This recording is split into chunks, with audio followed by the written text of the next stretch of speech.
السلام ربي في الاولى تمات اسمها مرحبا سي السون تدول تبسا السا يا السبت نكتم تنموكلنا تساوي تمثالين ندورتي قعدان سمانه جي سيف جايث ما رافقه مزارده مغناز ساتي سي رافقه زوف لك كما Azul Filawen, merci pour l'invitation. Mes salutations donc à toutes les auditrices et auditeurs, et à vos honorables invités, et à vous-même et à l'équipe d'Al Magharibi. تلميذك مس رافقنا مزول كان ساغ ذاك ان فيديو يعني يضلي ناخذ انت دولت نقارورنا يسول ديون افكار تامورنينس تامورنينس كريتيكا المغاربيه كريتيكا لي ميليتون تمورتنا لي بارتين تمورت نسيف كان تامورنينس بصح كيما دابا نكون واسع شي رافقه السني من دوكنا وهاد كان تامورنينس شو ادرايل زين طاسيك تخمنا كان على اساس لي وكي سميس مخلوف يسول ديال كاع الشعب اللي يهضر في المغاربيه باش تهضروا على الناس مساكن اللي راه مرميين في الحباس وانتم مالكم تهضروا لنا دوك على السكر وتهضروا لنا على الاخر وزاد ونقص الدعم ما دعمش نورمالمون كيفاش نخرجوا الحاج ما خدعناهم هذوك والله غير يخلصوها كي الشعب واش كنا نهضروا كاع في كنا نحلفوا ونقسموا بالله باللي ما نخونوش ما نولوش اللور ودوكا ولينا كاع اللور نسينا كاع مساكن الناس تما كلخنا لهم هذو اللي راهم في الحباس هكذا الناس دير نورمالمون تهضروا على كيفاش نخرجوا خليو يدونا نطلعوا يدو واحد في الفرقو نطلعوا كاع داخل الفرقو خليو يدونا الحباس خليو يدونا نعيشوا في الحباس ومن بعد واش كاين تما كلخنا للشهداء اللي ماتوا جابوا الاستقلال للبلاد هذه ونزيدوا نكلخوا لهذوما اللي الناس راهم في الحباس مساكن مطايشين بالك شو صار فيهم كي نسكر رجال الحرار راهم في الحباس وحنا نهضروا على السكر كيفاش نزايد وناقص ومانيش عارف وينقصوا له وما يزيدولوش ومانيش عارف ونهار واش من اللعبه يخرجونا خلاص البطاطا ولاونا للسكر وغدوه ما يعرف لي من يولوا ما صار في قمصال زعما سلي ضازت شو تسمونك الشيني Je vois les racines très bien. Donc, vous voulez que je commente ou vous avez... Si vous pouvez commenter la Guinée, est-ce qu'on a le droit de parler يعني دي يغفناني الجزائرية نا البطاطا نا السكر مكيدينا نا تمثال النظام سا نوبيش با يونادي يهضر في تمثال نقاد يهضر انا في تمثال النظام يعني نزرفون بومدان ولي بريزونيا كي Vous m'entendez toujours? اكسل très bien سي رافق. D'accord. Donc, c'est pour une chaîne télévision, donc il est tout à fait normal qu'elle parle de toute l'actualité du pays régional et même mondial. Mais par contre, il y a une part de vérité dans ce qu'il dit. On remarque qu'il y a un déclin populaire très important, c'est-à-dire les militants. On est très peu par rapport au nombre d'Algériens qui sont retranchés. Bien sûr, il y a des raisons pour ça. Il y a la répression, il y a l'histoire des poursuites judiciaires, il y a l'occupation des places publiques systématiquement par les forces de l'ordre chaque vendredi dans toutes les wilayas pour qu'ils empêchent le rassemblement des gens ou les marches. Je vous dis sincèrement, les détenus d'opinion, on les a pas trahis, c'est un peu extrême comme jugement, mais je comprends le monsieur, je comprends sa colère. Même moi, ça m'effleure l'esprit parfois de dire ça et de le penser carrément. C'est quoi parce qu'il a le khofagui, il a la répression, les partis politiques, ils ont d'autres priorités, alors les élections, c'est quoi la raison? Le khofagui, Non, la raison, c'est qu'on est devenu le système algérien a fait en sorte depuis donc 2020, il a profité donc de la première vague du Covid pour devenir un système dictatorial annoncé. C'est-à-dire avant, il se cachait derrière des institutions civiles, il prétextait être une démocratie. Le système depuis donc ces 2 dernières années, il profite de toutes les occasions pour asseoir sa dictature au Aynani et c'est à peine il est sur le point de nous dire de zoomahum carrément. On le voit dans les discours présidentiels qu'on a déjà écoutés, on le voit dans les discours des ministres, on le voit dans les discours de toutes leurs façades, qu'elles soient politiques ou civiles. Ils sont convaincus qu'en étant dictateurs annoncés et en réprimant systématiquement toute forme d'opinion toute forme d'action sur le terrain, et ça a fait en sorte que ça a donné un peu ce que ça a donné. Le Covid aussi apparemment est un allié du système, il les a beaucoup aidés, ils ont profité de cette situation. Les détenus d'opinion, je rassure le monsieur, on ne les a pas trahis, on est toujours de tout cœur avec eux, on a fait le maximum pour eux. Les avocats, donc c'est l'occasion aussi de saluer le peu d'avocats, des détenus d'opinion, de peu d'avocats de la Révolution, qui sont une centaine à peine, par rapport aux 47 000 avocats qu'il y a en Algérie. Donc, ça a exactement 46 900 avocats commerçants, avocats qui n'ont aucune âme du droit, et je le dis, je le redis, et je l'assume, mais ça a une centaine d'avocats des causes, une centaine d'avocats qui sont en train de redonner l'âme donc au sujet du droit en Algérie, qui sont en train de redonner espoir aux détenus d'opinion, puisque c'est les seuls qui sont en contact direct avec eux, et c'est les seuls qui vont le maximum de fois les voir en prison pour ne serait-ce que les décamper de leurs cellules.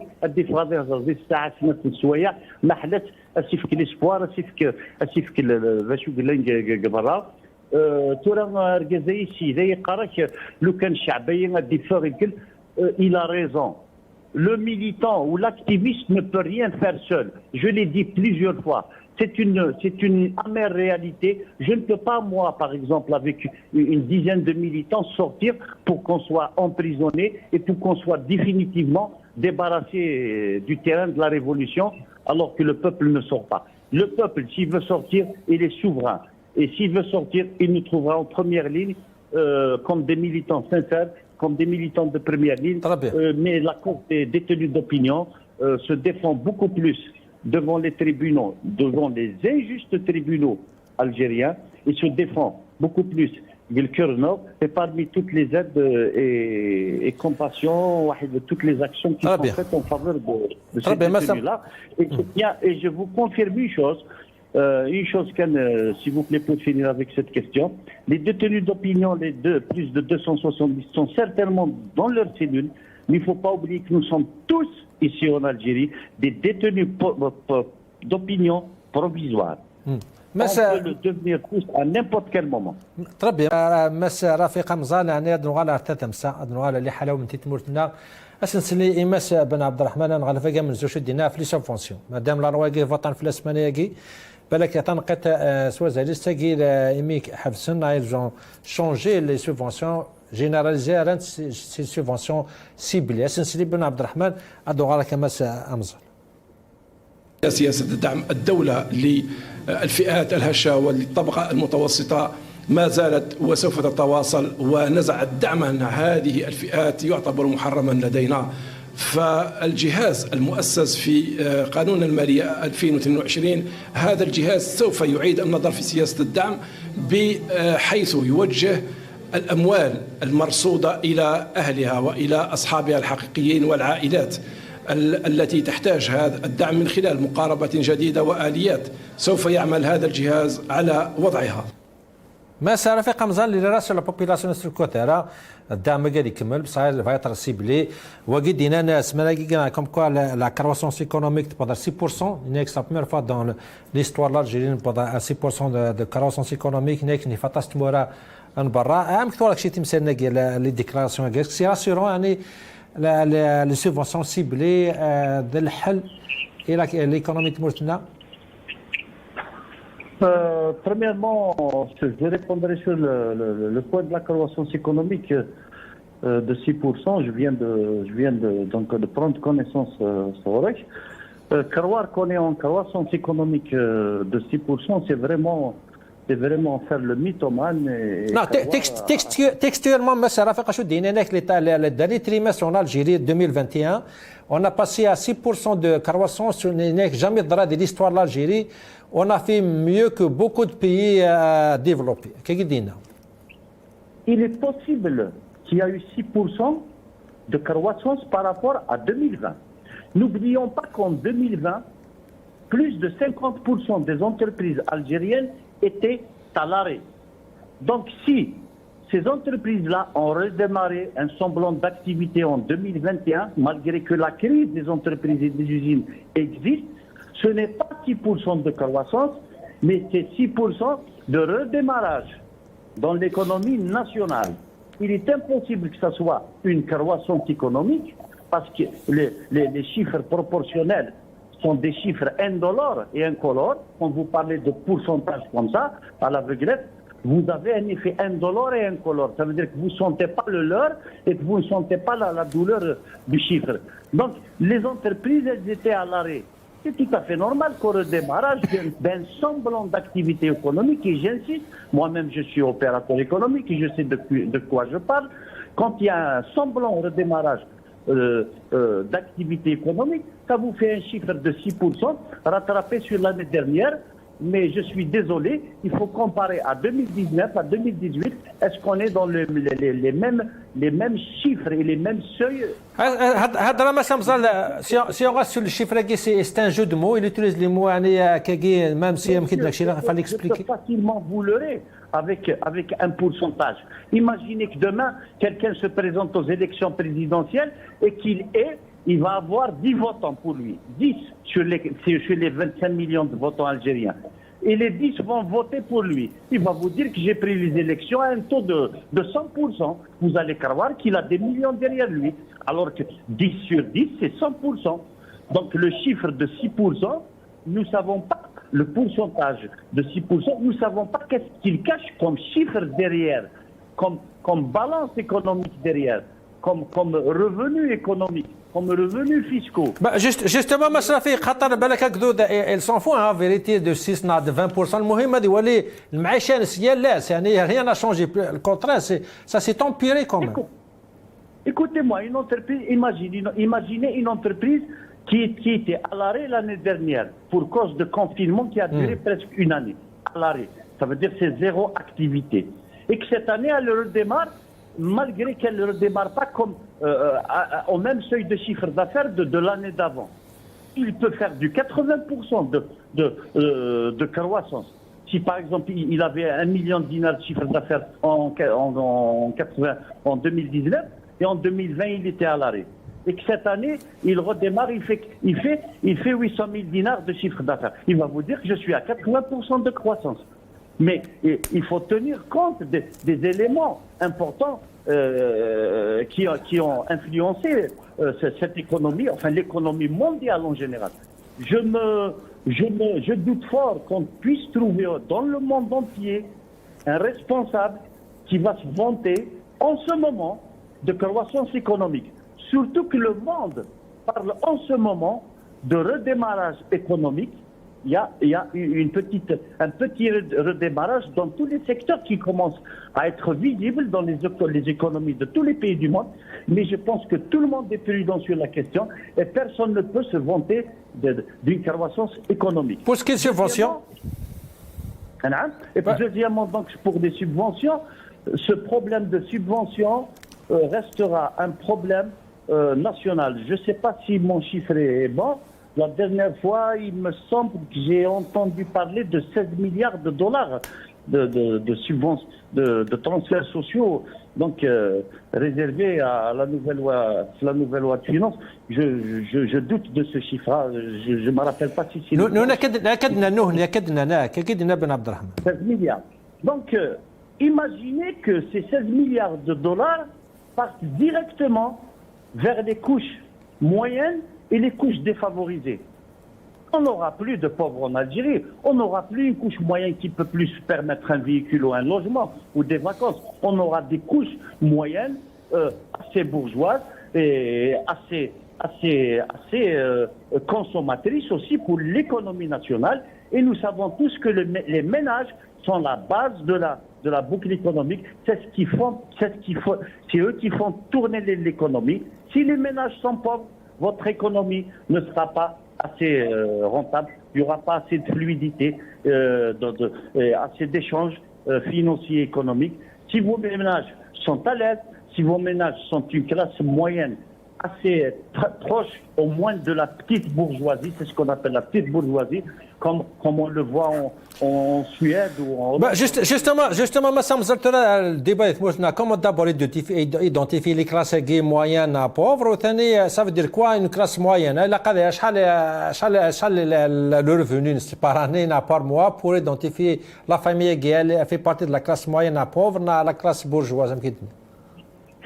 Premièrement, il y a un problème, il y a un sérieux problème. On parle à chaque fois de prix soutenus, on parle à chaque fois donc de transferts sociaux, mais durant ces 3 ans, le dinar a dégringolé d'une manière vertigineuse.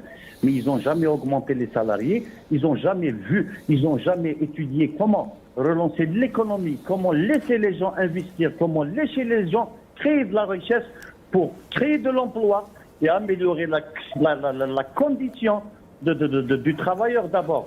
Quant au nombre de salariés, il me semble que j'ai lu l'année dernière quelque part qu'on avait 12 millions de salariés en Algérie et par catégorie même de tranches de salaire. Je pense qu'aider les tranches les plus démunies et les plus défavorisées, d'abord, réglera le problème en une première étape et aider aussi graduellement vers le haut ces tranches de salaire en fonction des mesures financières, bien sûr, de l'État. Mais cet argent-là, je pense qu'il doit aller directement à leur poche, parce que c'est eux qui consomment, c'est eux qui savent ce qu'il leur faut. Si maintenant vous me vendez un sac de lait à moi défavorisé, vous vendez à quelqu'un défavorisé un sac de lait, je sais pas, à 30 dinars ou à 35 dinars, et après le même sac de lait, le restaurateur l'achète pour son restaurant, le pâtissier l'achète pour ses pâtisseries. Là, vous êtes en train de gaspiller de l'argent. Ce problème de transferts sociaux doit être réglé sérieusement par de vrais mécanismes de redistribution, de distribution plutôt, et de vrais organes de contrôle. Est-ce qu'on les a? Est-ce qu'on les a là? Est-ce qu'il y a les moyens matériels et humains?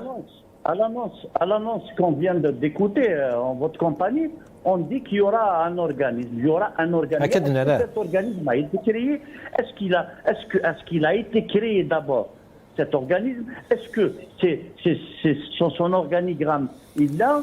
Est-ce que les mécanismes de son activité, ils existent? Est-ce que les outils de gestion et de contrôle pour cet organe-là existent? Non. Parfois, les discours politiques ont un effet anesthésiant.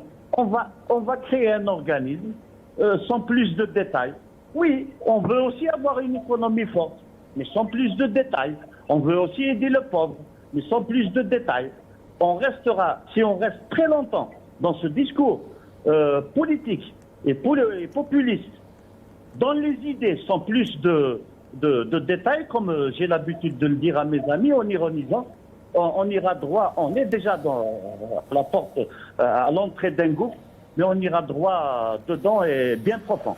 طيب مساء رفيق نزال دمغنا السياسي تنمية ديمقراطيك معزز نعطيك الصحة مثل السيق كودي قم دكينا ودينا قمنا نربي تاعنا عروس ان شاء الله. السلام عليكم ورحمة الله.